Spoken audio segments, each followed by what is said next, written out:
Sous les fils du destin.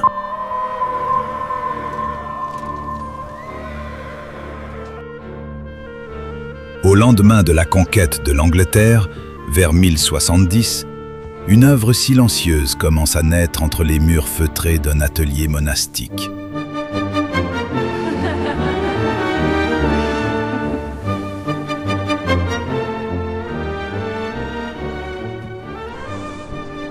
Commandée par Odon de Bayeux, demi-frère de Guillaume le Conquérant, la tapisserie doit raconter la victoire, mais aussi la justifier.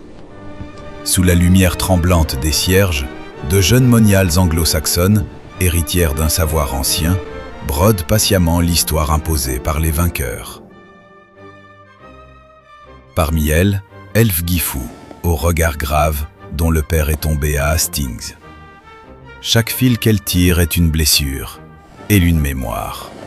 Un jour, la reine Mathilde de Flandre vient superviser l'ouvrage. Elle observe en silence les scènes de guerre naître sous les doigts des femmes. Mais son regard s'arrête sur Ælfgifu. Elle y reconnaît une douleur qu'aucun pouvoir ne peut effacer.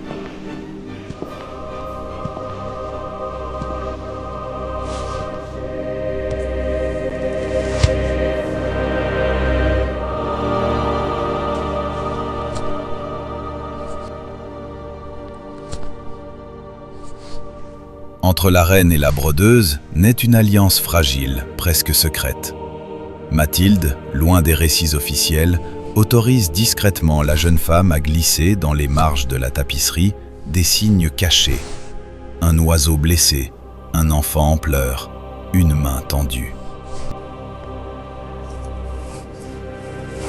Ainsi, sous les exploits de Guillaume, une autre histoire se tisse, celle des vaincus, des amours perdus, et d'un espoir fragile de réconciliation. Car au fil du lin et de la laine, la tapisserie ne devient pas seulement chronique de conquête, mais mémoire vivante des âmes.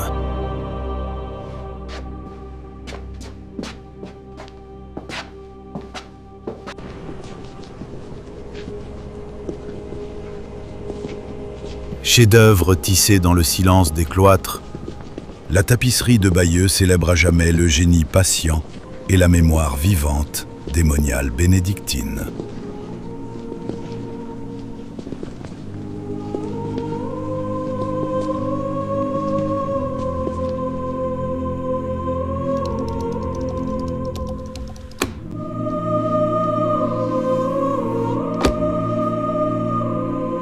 Vous venez de voir Sous les fils du destin, un programme court de MLQ Studio.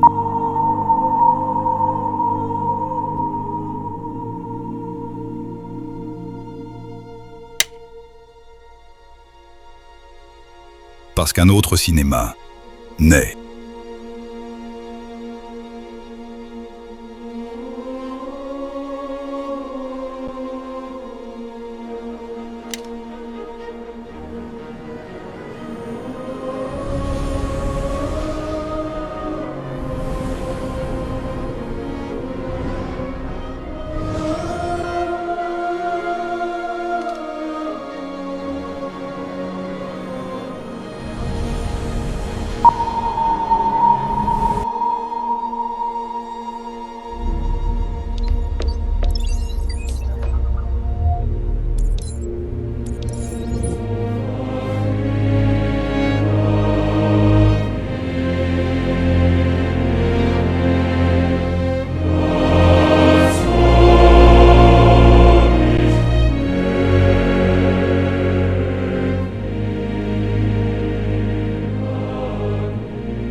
The Time Machine.